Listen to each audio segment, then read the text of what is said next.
Okay, welcome back, everybody, to another episode of the Consistency Podcast. I'm your host, Andre Robinson. I'm joined today with my co host, Frank, also aka FLW. Today, we have a banger of an episode for you because we are talking about some current events, some pop culture current events. For those who may not have heard, there has been a discussion in media between about one of the songs of the summer, which is Young Miami Spin That.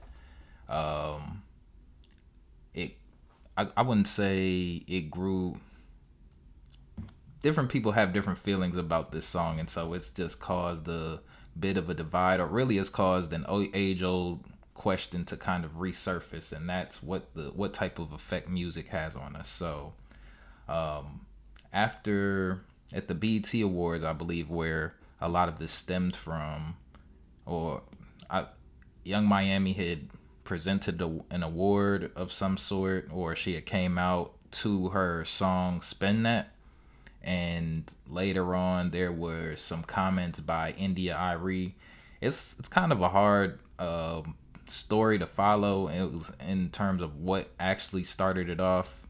Um, they were saying India.Arie was basically saying that the hold on, actually I probably should have had a video to just show to give a quick recap of what everything was going on, but let's see. Okay, so India.Arie criticized the popularity of Young Miami's hit song Spin That, and she argued that the song's success reflects broader cultural values and that what people consume, music included, shapes how they think and behave. And this was such a interesting topic for me personally because I'm currently in the process of reading Plato's Republic, and in book 3 and 4, he has some discussions about music. So in Plato's Republic, there it's just basically a conversation with some of his colleagues about creating kind of like a perfect society, and so they're having discussions about, okay, well, uh, every person needs to have their one occupation and contribute to society, and so then they're having a discussion about this class of people who would be referred to as guardians, and they're basically supposed to be the warriors and protecting and protectors of said community or said city, whatever they were building. um and while he was saying that, he was when how they spend their day came up, then they started discussing, okay, well, what type of music should they listen to, and what type of leisure activities would they partake in. So all of that to say, the timing just kind of worked out to where this was in the news and I was reading this book, so I thought it would be a great topic to discuss, especially, us talking about music, generational music. We have a newer artist and an older artist having an online debate, which I don't even think they've talked about, and we're not necessarily going to focus on those two artists directly, but I think it's just a great springboard to have a deeper conversation about some of the impacts of music. So to kind of get things started, let's see, how did I have it? We finally got a couple of notes, so I'm just trying to give us. We always So freestyle, but before just trying to before give you us go some. any further, a few Mhm. things. So Plato's Republic. You said this is a book that you're reading. So are you reading this book for a class or something, or No, I just I've always heard of it. I when I do study philosophy and watch YouTube videos and things, it's something that's always coming up in discussions. So once a book comes up like 5 times in discussions, I add it to a list, and so I found the audio book with text on YouTube, so I've been half listening, half reading it. But it's been a interesting read so far. Like I've never really read a book like it's almost basically just a discussion or the whole book, and it's a lot of, I guess it's just a book of a debate. So one person states their claim and waits for the other person to agree before they move on, and if they disagree then they go deeper into that subject and why they disagree about something. So it's an interesting conversation that they're having throughout the book. So right now I just completed four today, book four today. So I think there's 10 books in total, so I'm almost halfway done with it. But So as a lifelong educator, I asked the question for a reason. I pretty much guessed that you weren't reading it for a class or anything, because I'm always encouraging people to read. Most of us have heard that slogan, leaders are readers. And there's a more not so positive saying that if you want to hide something yeah, from a poor person, put it in a book. Now, some people some people even place a specific nationality on that. I'm not going to do that, yeah, but I hope that, well, first of all, I've not read Plato's Republic, so now you've given me something to check out. And I hope that some of the people who are watching this will be curious about it because you're reading it. So I wanted to first say that. And no, you don't always have to read a book for a class only. And as much as we appreciate you watching this, because you know this is actually worthwhile viewing. Some of the stuff that we watch on TV and so forth, we'd be better off reading or listening to an audio book.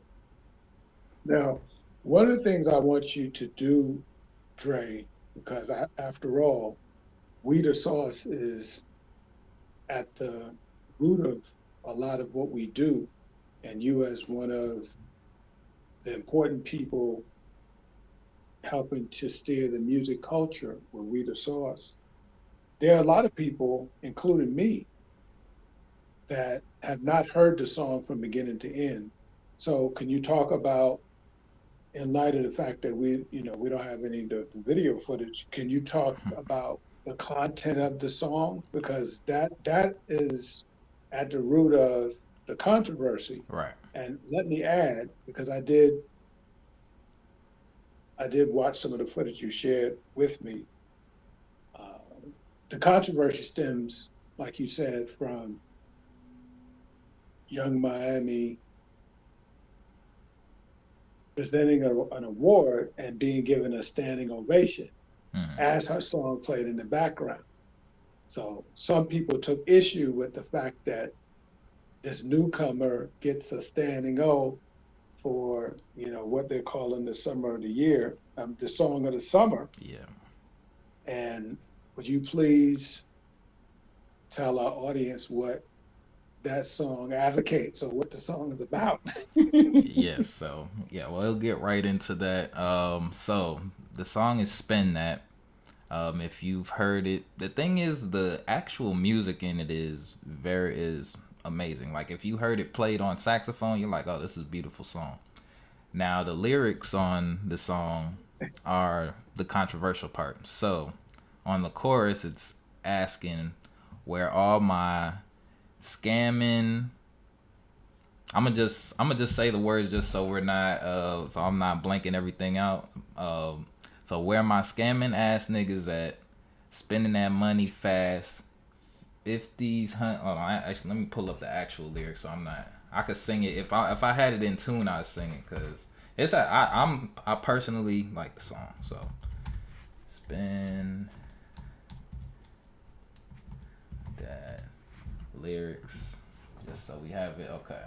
So the chorus, hold on, let me get a little closer. Okay, so where all my scamming ass niggas at?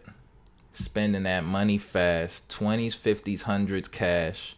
Boy, go in that go yard bag. Boosting bitches where y'all at. Stuffing that shit in y'all bag just to flip and pop some tags. Girl, go in y'all go yard bag. Spin that shit, spin that shit, spin that shit. And it keeps repeating. So, first off, how would you grade that financial advice on a scale of 1 to 10? That's the first question. Is this You're sound? absolutely joking, right? It's a sound financial advice. That's where we'll start. From well, I do think that horrible, horrible financial advice for one. But well, I'm gonna let you go first, and then I'm gonna say why I think it's working right now.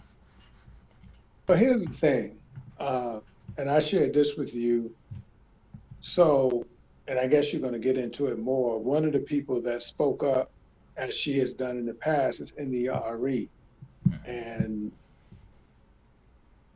if we had to categorize her music would be considered neo soul.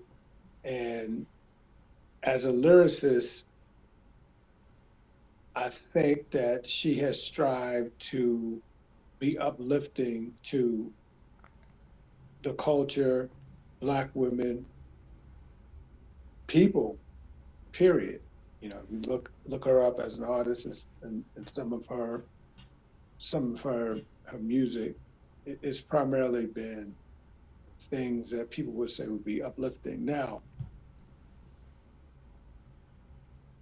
she called into question the fact that this particular song, I don't know if did it win an award for Song of the Summer? Is that what I don't happened? believe Or it won an award. I believe she just was presenting an award. Like I didn't see the BT Awards live, so I'm not exactly sure the context. But okay, I think people took issue with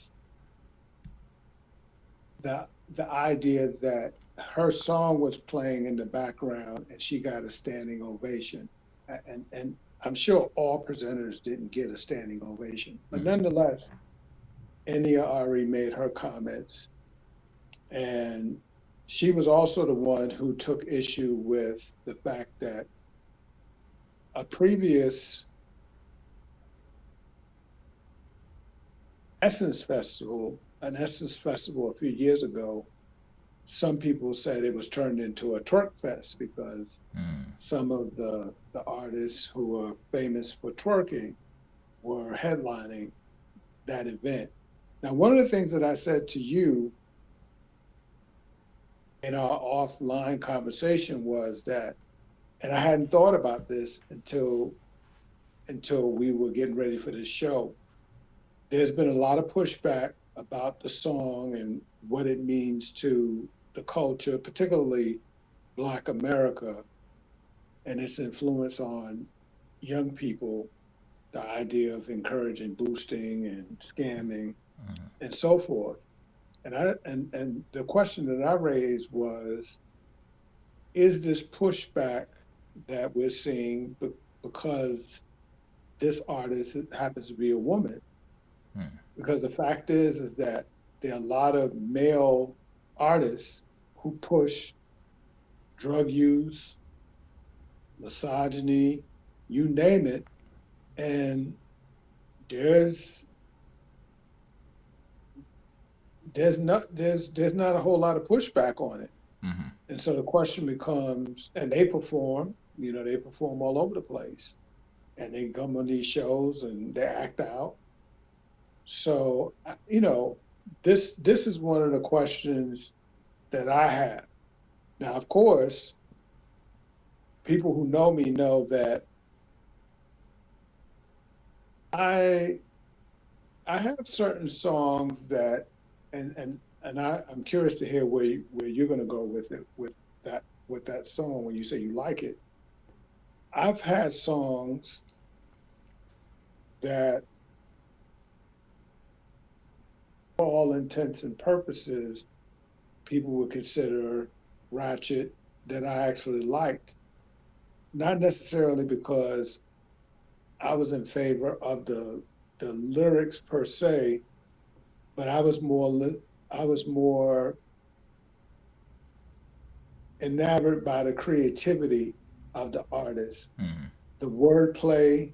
Like, for some reason, his name is going out of my head right now, but we talked about him on the show after he died Rich Homie of an Quan. alleged drug. Rich Homie Rich Quan. Homie Quan, Mm. right? Rich Homie Quan, his biggest hit is one of my favorite rap songs. Mm. Now, if you listen, if you listen closely to the lyrics of that song, a lot of people would be offended. Right. But I like that song. I like the song because of how clever it is. You know what he does with his wordplay, his his bravado, the pacing. It was just, uh, It's a vibe. yeah, it was just a vibe. There was something else I wanted to say about it. So, yeah, but I do think it's important as a woman for India.Arie to, you know, to speak up. Now, I guess I remember when India.Arie first started, and now she's auntie, and it is what it is. Mm-hmm. Some people have to speak their piece, So Mm-hmm. Well, that's what I have to say. okay. So for me, the song, I think when bringing it back to why I think she's catching so much criticism for it is because it's such a catchy song. And I think this is one of the cases where it is actually kind of glorifying what people would call illegal actions. But the reason why I'm saying the reason why it's connecting now is because I think we're at that point in America where people do feel like there is no kind of other way. So if you look at just the amount of people who are gambling and taking risks on sites like OnlyFans, it's like we're at that point where it's high risk, high reward, and this is a song that kind of reflects that.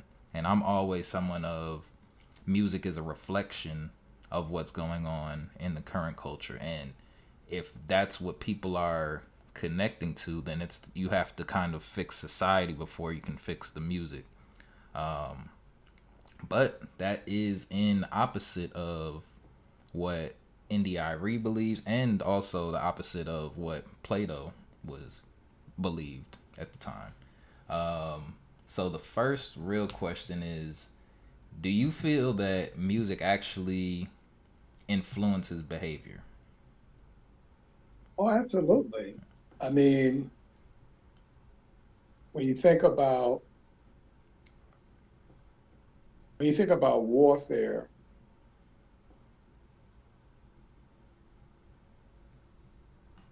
music has been used as a weapon Mm-hmm. to create the kind of circumstances that enemy forces want to play out. And I mean, we would have to have a whole conversation on how that has played out. Some would argue that in the 90s, the late 80s and 90s, music was used as a means to help push the crack epidemic Mm-hmm. in urban America. And this guy Jive, who left here a few weeks ago, he sort of was. Some people feel like he was sort of at the center of all of that, and helping to perpetuate certain things in the hip hop culture, not directly but indirectly through his agents. Hmm. One of his alleged agents is still in jail right now. So absolutely, absolutely, music is, and of course we're talking about hip hop. Hmm. But hip hop is not the only music. Of course, they've used rock and roll, and they've used all different kinds of music to push an agenda. In fact, during the elections recently, one of the parties was encouraging rap artists to make music to encourage people to vote. There was a song, I can't remember if you and I talked about it. It was a song, I think the title of it was "Get Your Booty to the Poll," Hmm. and I think it was a I think the artist was a Houston-based artist. I don't remember her name, but yeah, I mean, they realized that popular culture is influenced by musicians, Hmm. and they often will co-opt musicians to do their bidding. It's been going on for a long time. Okay. So do you think that age matters? Like, do you think that there is a certain age where music becomes less influential on somebody, or do you think that it can influence people who are in their 60s down to being 6 years old? So you take an artist like Bob Marley, which if you ask somebody like me, I don't think that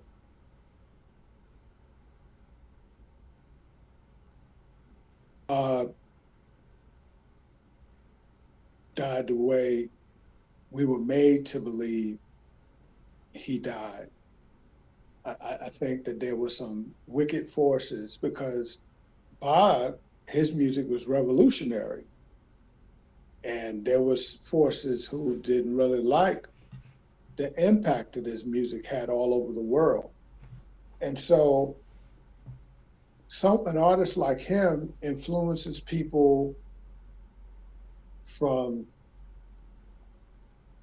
12 years old all the way up to the people who remember him performing. Hmm. So you've got certain artists that just kind of run the scale. Then you got those large, so-called larger than life artists like Shania Twain. I think that's her name. The girl who was dealing with the football player. I think that's what her name is. Um,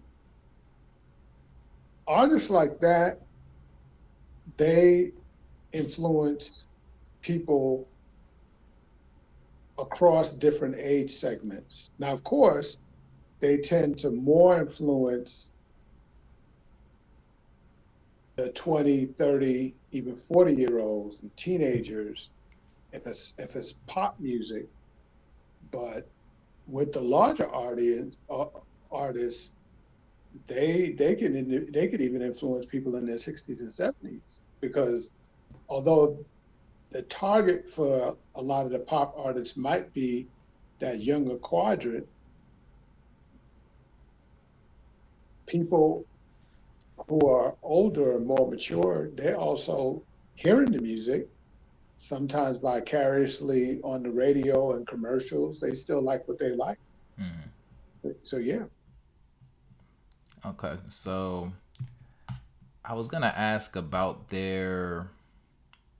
Well, yeah, I'll still fit this in, and then I'll get kind of back into some of what Plato was talking about.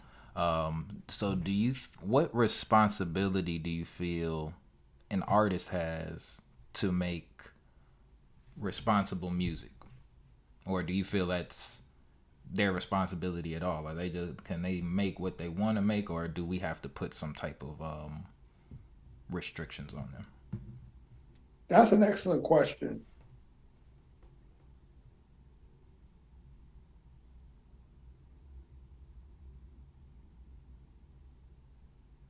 Here's what I think. I think that in a capitalist society,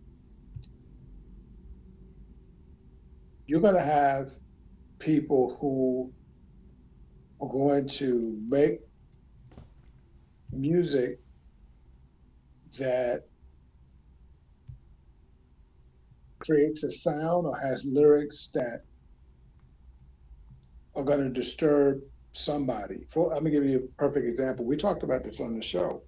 So even in gospel music, there are a lot of people who have, even to this day, and this artist has sold a lot of records, one of the top selling gospel artists of all time.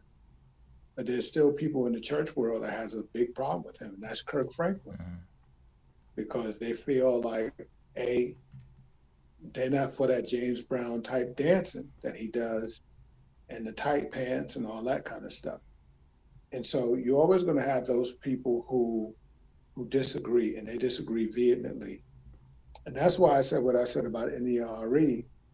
I think that if you're going to have a Kirk Franklin, then you need a more traditional gospel artist, if you will, like William McDowell, who he's a more traditional praise and worship. You're not going to see him gyrating or any of that kind of stuff. And those people who feel a certain way about the music and culture, they have to speak up. What I do think happens over time, because we all mature at different stages and paces. And most hip hop artists, you take someone like a Rakim, who, of course, you hear me talk about a lot. If you listen to the music that he might make now as an artist, it it may have different themes than the music he was making as a 19-year-old. And so what I'm saying is that if you take an artist like Young Miami, she's gonna she's gonna make the music that matches her maturity. And our hope is that with the pushback of somebody like an India.Arie, that over time her music would mature. Now, where I would possibly have a problem with her is if after 15 years her music was still she was still saying the same things. To me, that would not be authentic unless her experiences will remain the same. In other words, if she's a successful artist and she's getting an opportunity to travel all over the world and have different experiences as a millionaire, why would your music stay the same? Because if the music is supposed to be a reflection of your reality, which is something that I know you talk about with hip hop music, is supposed to reflect the reality. Well, sometimes it's reflecting the reality of the people, which is what you were saying about that song.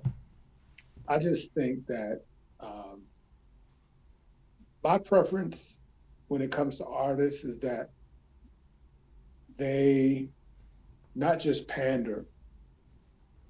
It's important. I think it's important to be profitable in any business.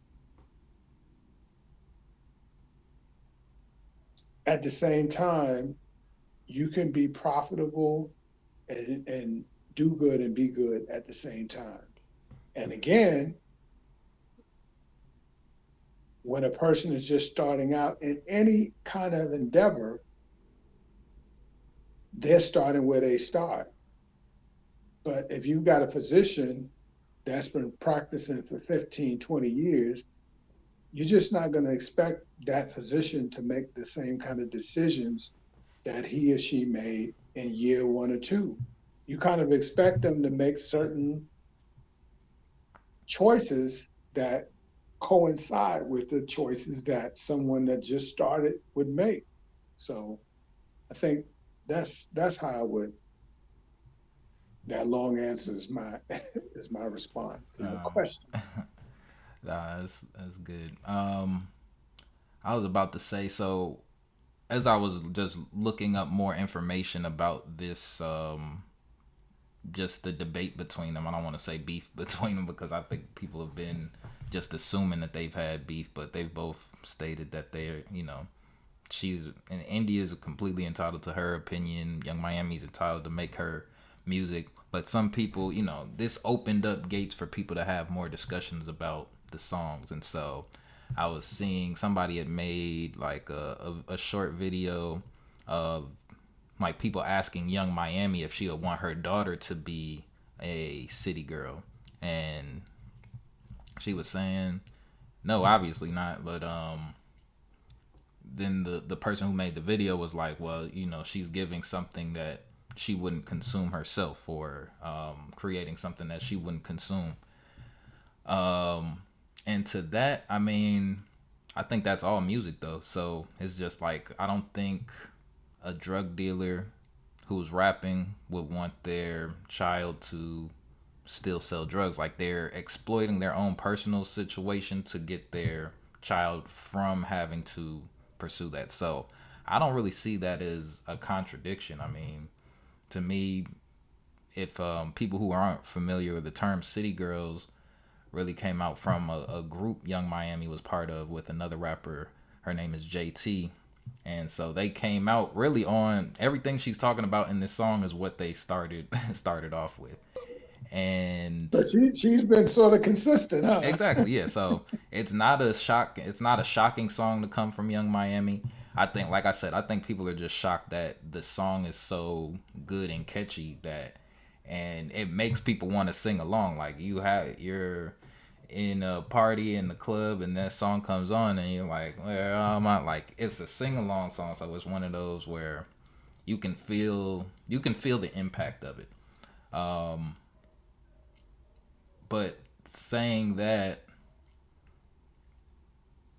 with her not wanting her children to do that, I don't see that as a blatant contradiction, because same thing, like with a prostitute doesn't want her daughter to go into the life, like, just because she continues to prostitute doesn't mean that that's something that she wants for her daughter. So that was just something that I was like, I don't think that's necessarily a fair argument. But the thing is, the people who do, I also don't feel that music is for children. So her daughter, she said, is like 6 or something. So it's like, I wouldn't expect. So she's not, and that kind of goes back to responsibility. Does she have a responsibility to make children friendly songs just because she has a child?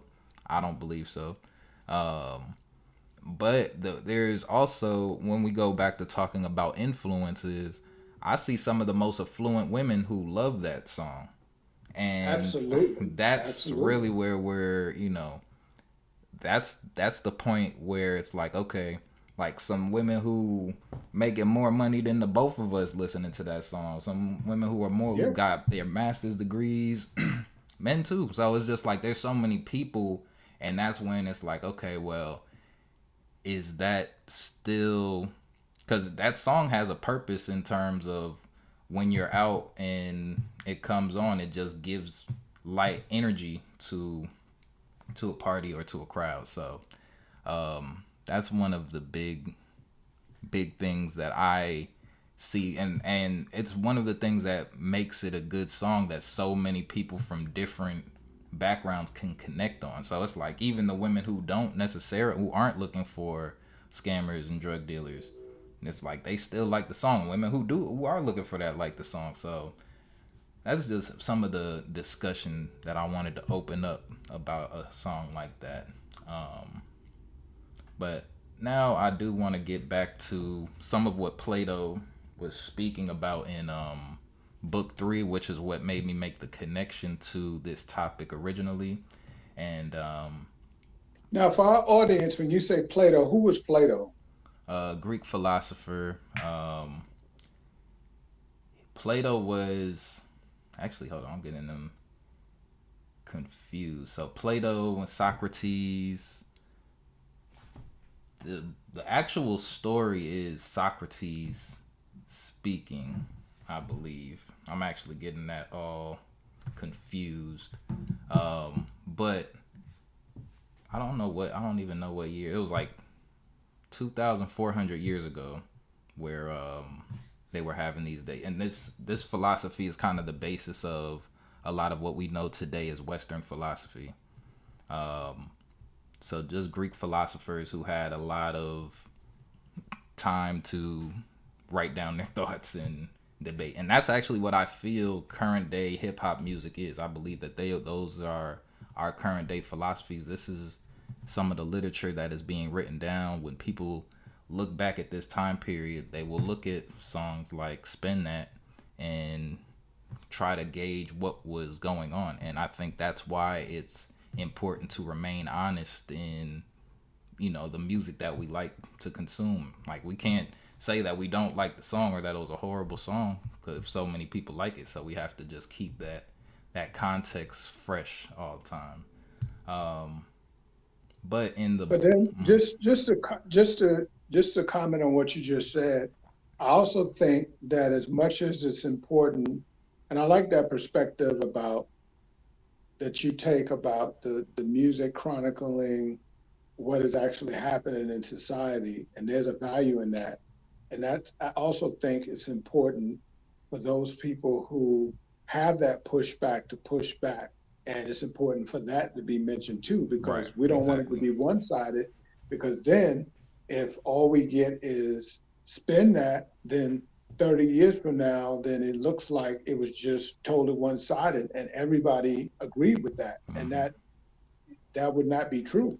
But and that's the beautiful part of it because that's what makes it art. So the fact that she has a song that's liked by so many and it can be criticized, and it because it honestly gave the platform for India.Arie to have this discussion and for it to bring up. So I like when people express how they feel about certain music, well, even if it's negative, because it starts the conversation. And I think that's the biggest thing that you can ask a piece of art to do. So, but with Plato, he was saying that music trains the soul. So it shapes the Mm, character, emotions, discipline, courage, and desires. And he believed children should hear certain kinds of music because it forms the type of adults they become. mm, He said before people can reason well, they're already being shaped by what they repeatedly hear. And that yep. sounds a lot like what India.Arie was originally saying. So it's like, well, what do you when you hear shapes the soul? What does that make you think of? Or Well, the soul is our how we feel, how we think, the choices we make. Absolutely. And honestly, I am I become concerned, and I always try to. Part of the reason why we do this is because it's important to stay in touch with what the different generations are thinking, you mm-hmm. know. And sometimes when I'm at a light, I have somebody pull up beside me that's probably Gen Z, and he'll be playing something that the lyrics would be anti-Plato. I'll just say that. And I'm thinking like, wow, I become afraid for this person thinking that if they listen to those lyrics on repeat, it would explain why they're driving like a lunatic because listening to those lyrics on repeat is affecting that person's mind. Mm. I remember they used to have these commercials. This is your brain on drugs. The music, when it's horrific, it can be like a drug. Agreed. So another part to it. So Plato believed that some music styles encourage laziness, emotional instability, lack of courage, and excessive pleasure. He even suggested that some modes of music should be removed from the ideal city because it produced unresolvable character traits. Wow. And we're talking. You said that they were saying this over 2,000 years ago. 2,400 years ago. So that's what I'm saying. This is the same debate that they were having, Plato was having with his colleagues 2,400 years. So it's never going to end, but it's just how we continue to talk about it. And it makes you wonder what were they What were they listening to? What right? What were they listening to that would make him say that? Who was the What NBA could they young boy in possibly be Greek? listening to In all that Greece. long ago? I mean, that's another thing because it's just like there was always people have always made music that the masses didn't necessarily agree was the best for social for being social. So to me that's why it was such an amazing connection because I'm like, wow, they're really having the same debate, and it's like yeah, when India.Arie says everything you consume influence you, she's exposing the idea that philosophers like Plato were talking about all those years ago. Um, and so let's see. But from that, do you feel that the music should be restricted then, if it has? Because that's what Plato was pretty much suggesting was censorship. Now, to be fair, in his book, he was strictly referring to a guardian class who was supposed to be responsible for overlooking the city. And they also did have other stipulations for those, for that class. Like, it was a class of men and women.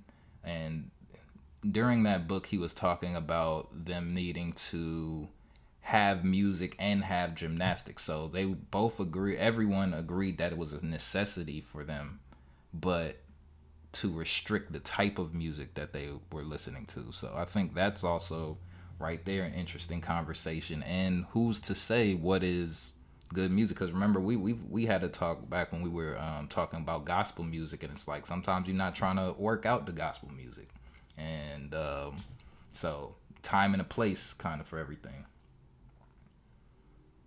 So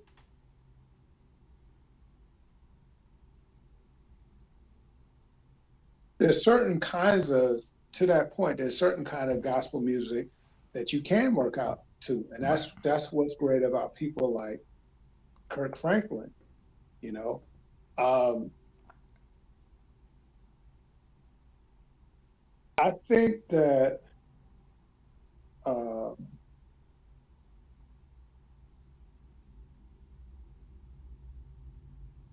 what was the last what was the, there was a question that you just asked. It was something that you said that I was going to comment on before I said what Um, I just said.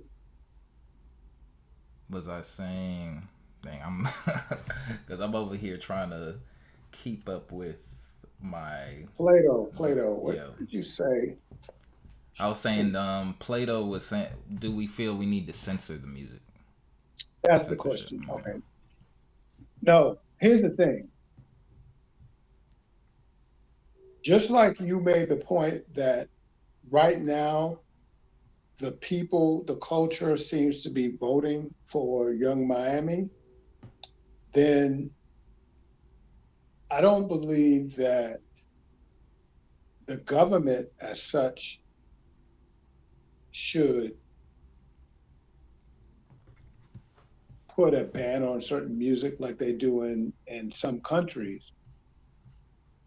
I think the culture would have to stand up and say, we don't want this. Because if the culture stands up and says they don't want it, then that's the real game changer. When the culture stands up and says, now usually there's a provocateur in the culture that will help to shift things.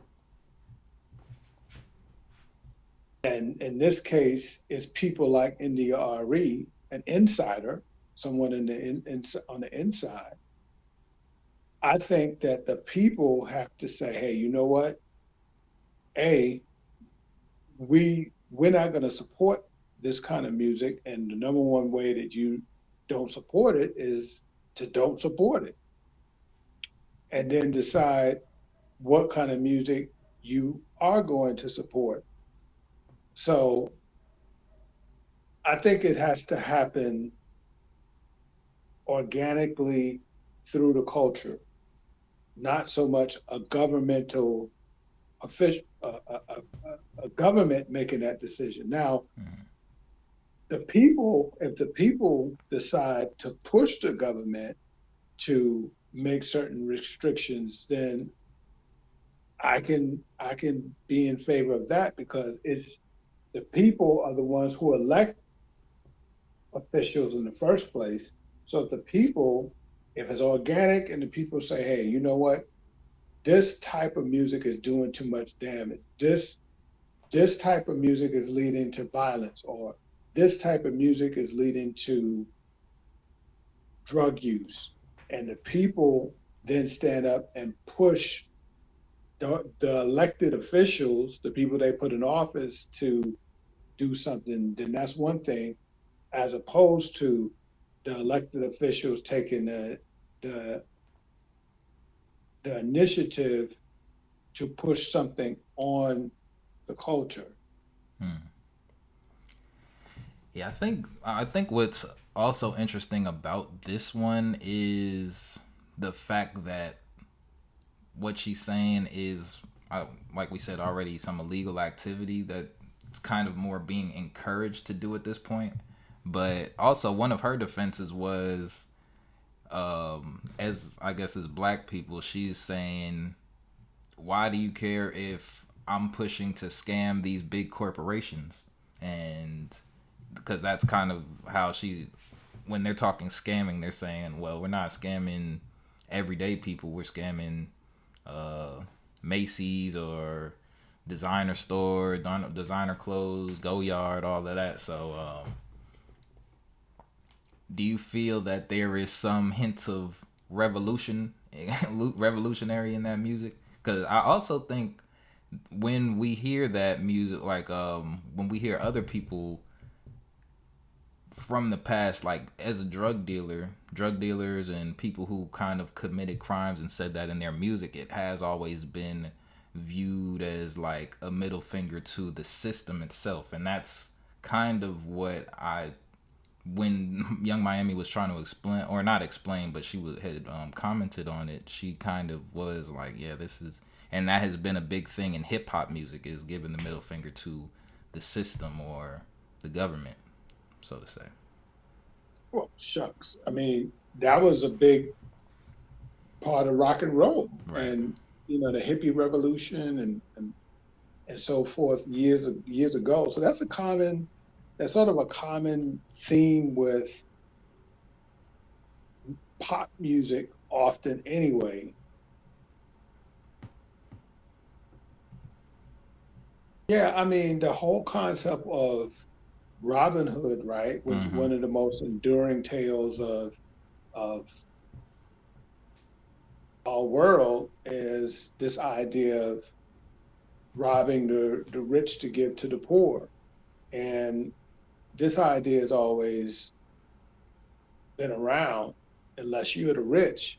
Yeah. So um, at the end of the day, you kind of you kind of understand that those themes are gonna be out there. And as I said before, and as will continue to be important. You always need those voices like in the RE, because at the end of the day, like I've come on this podcast and said, like I was in one neighborhood recently in Atlanta, and growing up in the boogie down, what you're seeing. You can go anywhere and you know what you're seeing when dudes are scrambling and all that kind of stuff. I don't know if they still calling it scrambling, but Mm-hmm. when they're in that life, they got a particular way that they're moving. And the argument will be that people will always find a way to do it because it always has been. And my answer is yes and no to that, because as I have said, and maybe that's the reason why Young Miami's song is so popular, because maybe her song is suggesting that people have come up with a high tech way to do it, because old way, it's about to be totally shut down.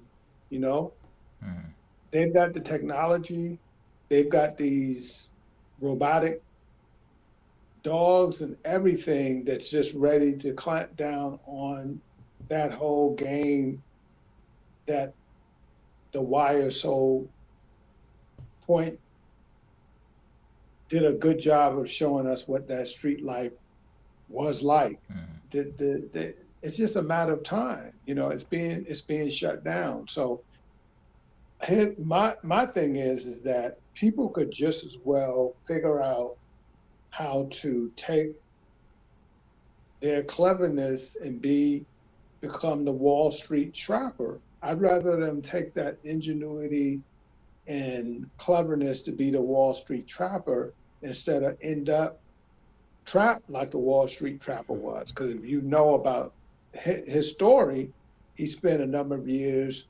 locked up. And then he met a guy in prison who put him on. And when he came out, he became this prolific Wall Street trader and educator. And so, you know, some of the most brilliant people that you're going to meet are people who found themselves on the wrong side of the law. My pushback on the whole Robin Hood approach is that why not be the guy that takes your talent and ingenuity to figure out how to create something that will not run afoul of the law. So, no. because you know, it's just a matter of time when you go in that other direction that and it may not catch up with you above ground. It may not catch up with you above ground, but it can catch up with you below ground too, because we are spiritual beings and we have a soul, and those things, the body will stop, but those other things will not stop. Yeah. And speaking of, because you did mention more of a high tech um, way of doing things, I did want to get into algorithms, but before I did that, there I was thinking that there's songs that kind of transform over time. Like there was a time when, do you know the song "Nuck If You Buck"? Yes. Yeah. So there was a time when I was in like middle school, high school, probably high school, but anytime that song came on, you'd be like, "Uh oh, fight about to start out." And you know, it would just be like, oh, anytime the party about is good, and then they play that song, somebody get the push of people, and then, but now, you know, now that I'm older, like 15, 20 years later, you know, that song comes on and there's no problem. So I think music like that, so it's like I can't say that song, before there would have been a premise that this song causes fights. Every time this song is played, a fight happens, and so it would be like, we need to boycott this song because we want to stop the violence. But that never changed anything. So I mean, the song still gets played even when it stopped getting played as much. There's still fights at parties. So I always think when we're trying to put music as the cause of something, that we make a grave mistake there. So I just wanted to put that little thought into this discussion before we got onto the algorithms. Did you want to say something about that, or you want me to go to the? Well, now when you say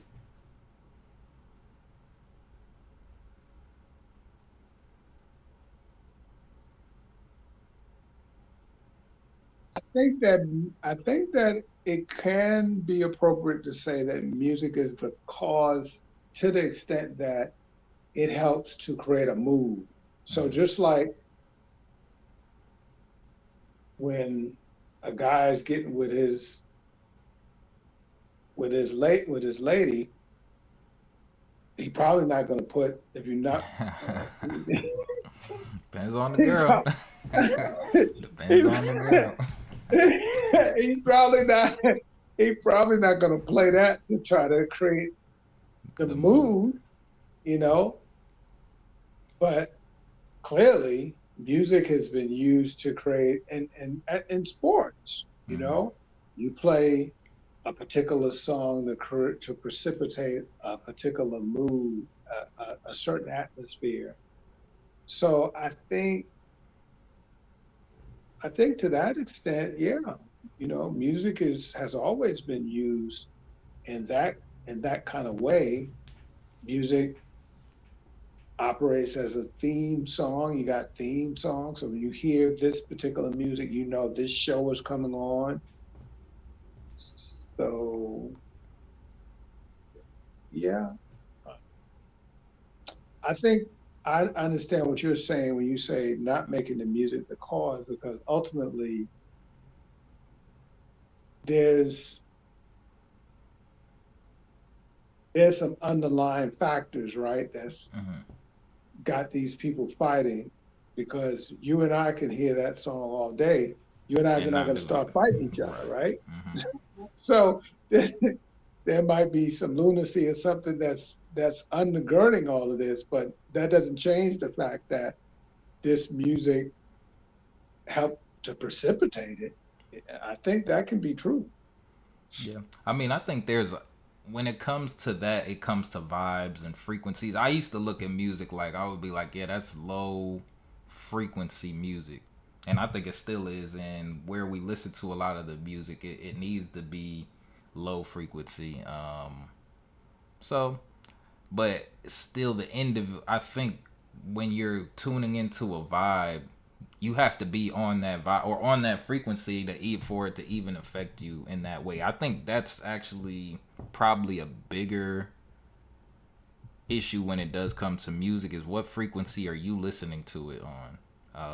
If you're in the low frequency state and you're listening to the music, maybe that music does have more of an influence on you as opposed to if you were on a higher frequency. And maybe if you're on a higher frequency, you can't even understand what the lower frequency or what people are hearing in that lower frequency. So I think that has a lot to do with how music is perceived.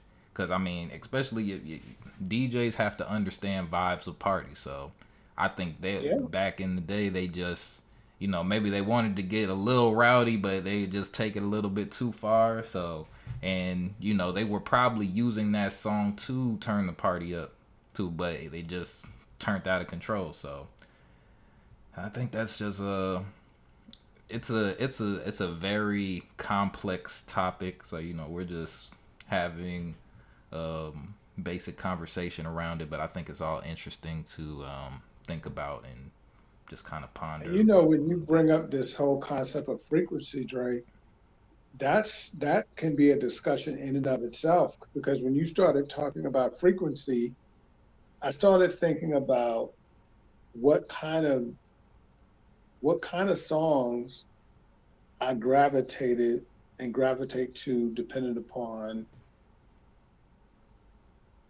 where Where? I was rocking on the frequency scale. Mm, And as I was thinking about what you said, the answer was pretty interesting. There's certain songs that I gravitate to when I'm below my normal frequency threshold. hold that thought though, because that was those is part of my last couple of questions for you. So let me get Okay. into the algorithms before I think. So we have a lot of people in this debate are saying that this is white supremacy music for the message that it's giving to the black community specifically, and some people think that now this that concept is baked into the algorithms that we have on our YouTubes and Apple Music, Spotify. What would you say to that, or how much of an influence do you feel the algorithms have on the music that we listen to, or do you feel that we are programming the algorithms to give us this music? Which way are you leaning on that? So I think I brought him up on a previous show. It just so happens that a white man, he's a former pastor. His name is Michael T. Smith. He did um, oh shoot, it just went out of my head. One of those talks. Like a TED talk, That, what like a TED Talk? TED talk. Right, Oh my God. Yeah. TED Talk. Right. Thank you. It just went out of. He did a TED Talk explaining how the music culture was strategically designed to negatively impact the urban community, particularly the Black urban community. So, and people can look it up. Michael T. Smith, he did an amazing job. He did all the research and everything to to support, particularly that music that came out in that time period, the crack era, late '80s, Mm-hmm. uh, the '80s, early '90s. So yeah, absolutely. There are white supremacist forces that seeks genetic annihilation and or fears genetic annihilation, and so they move to try to squelch the growth of, of, of Black people. I mean, we talk about Public Enemy all the time, and they talk about that whole thing in their music. So yeah, there's clearly there's an agenda. Yeah. Okay. So let's get to some of these last questions. So, kind of what you were alluding to earlier. So, how has your taste in music changed as you've matured? I was kind of sort of in a conversation about this a couple of days ago. First of all, some of the music that I listened to at 19, some of it just has no appeal at all. It's just like, wow. And even you were talking about that Mm-hmm. recently. I can't, you were Yeah. talking about a particular artist and how, that music doesn't have the same impact on you. And so, and let's face it, it shouldn't, because a part of growth means change. I'm not expecting hardly anyone to still enjoy wearing the same shirt that they wore 20 years ago. Now, of Mm-hmm. course, there's certain pieces of clothing that stands the test of time. However, if it's a faddish piece of clothing, then there were certain clothing fads that were popular in the '80s. All you have to do is watch the Cosby Show, and some of that fashion sense, I was involved in that, but I wouldn't wear some of that today. Right. Likewise, there's some music that, I, and a perfect example would be comedy. Mm. Some of the things that made me laugh at 17, I can't even. I tried to listen to a stand up um,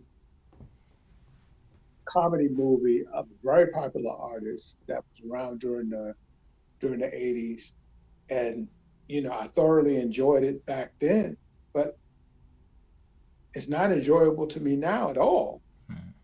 I mean, at all. And so that's just life. We our tastes change, and then sometimes you just grow out of certain stuff.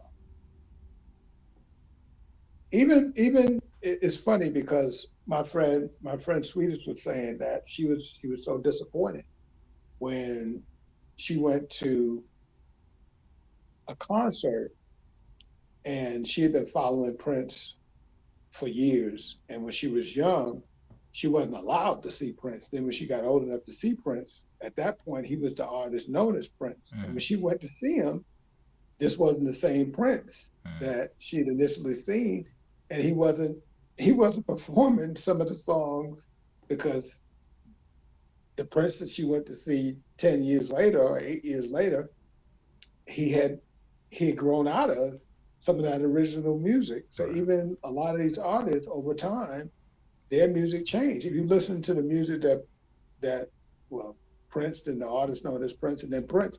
If you listen to the music he made just before his death and compare it to some of that very early music, it wasn't the same. right. It wasn't the same. No, sir. Okay. I think so this last question is more for the audience, and if you do want to put your thoughts on it, feel free. But how do we balance concern about the influence of music with the commitment to artistic freedom? That's a great question. Yeah, I would, and I've got to do a better job of going back and seeing what people say and being responsive. But I would absolutely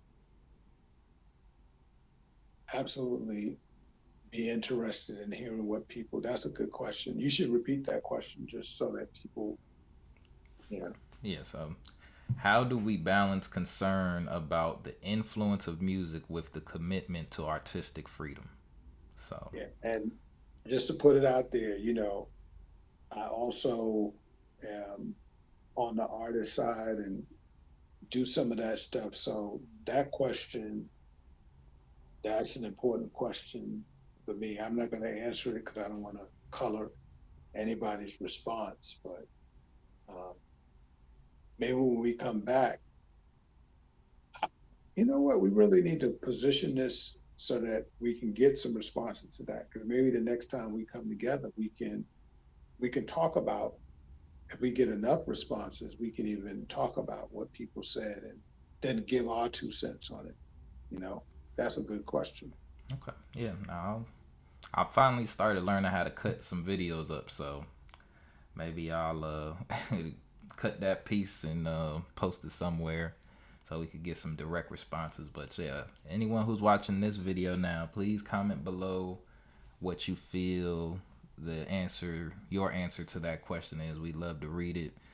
Maybe we'll start off next episode bringing that back up, or just to chain. We never know what we're talking about next, so if it fits, it fits. If it doesn't, we'll visit it real Well, quick and I then think get if on we to the get topic. if we get the appropriate responses, the amount of responses, yeah, we definitely would give it some time. Yeah, it's an important conversation, especially since some have labeled this Young Miami tune the song of the summer, which I'm sure Drake and some others would, you know, not necessarily agree because they probably feel they've got a banger, and Ti would, you know, Yeah. he's got a song that's being played everywhere, so it's interesting. Oh yeah, we never did get to talk about that Ti. That song is actually that's kind of a controversial song too, because Yeah, yeah, he do a between hundred,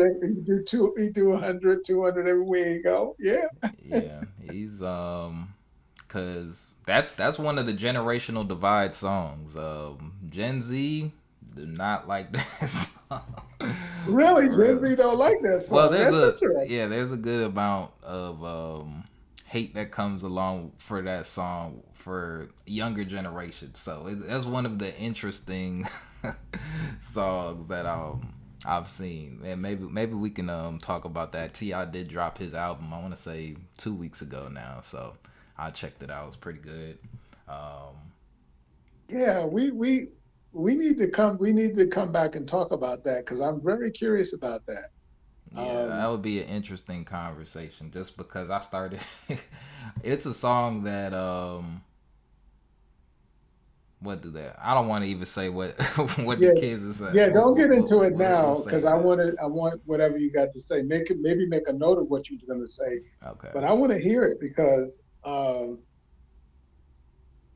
of course, Ti. is closer to my age. So I'm surprised to hear what you're saying because I thought that song had all the elements and stuff that would appeal to the current culture. And he seems to still be connected. So I'm just gonna leave it there. I'm Okay, very yeah, curious. yeah. Well, It's a cliffhanger for me. we'll have that discussion. Last thing I do want to say is just shout out to India.Arie for speaking her mind, creating this discussion. I don't believe anyone should be ridiculing her for her opinions on how she feels about the song, even if it's a song that you like. I like the song. I don't have any issues with what India.Arie had to say about it. Um, and I think more people, this is what art is for. So I want more people to speak their mind when they dislike things, because if you don't, then you see that it'll just continue to grow, and your voice has power. Don't look at it as people trying to bring other people down. That was one thing that I was getting annoyed with seeing. People saying that India.Arie was trying to tear down a black woman, or she never does it for white artists, anything like that. It's like, she had an opinion on the song that she heard, spoke her mind, and that's it. And Yung Miami did a good job of not, I guess, clapping back, as people would say, on India. At least I don't believe she did. So yeah, shout out to both artists. I always loved India.Arie's music. I remember that when that song dropped, that was a song I remember. I didn't know the words exactly. I would just be like, dun, dun, dun, dun, dun, dun, when the video song dropped. So it was a core memory when I was young. I didn't know word for word, but just it was important to me as a kid. So yeah, shout out to all artists. Continue to make what you feel, because that's we need to hear your specific perspective. You don't have to. If I want to make music, I'll make music for my own perspective, and if you don't like someone's perspective, then make your own. So that's kind of how I feel about it. So, any last words? No, I think those were good last words. Absolutely, absolutely. All right then. So thank you everyone for joining today. Please remember to like, comment, subscribe, and we will catch you next time. Peace out.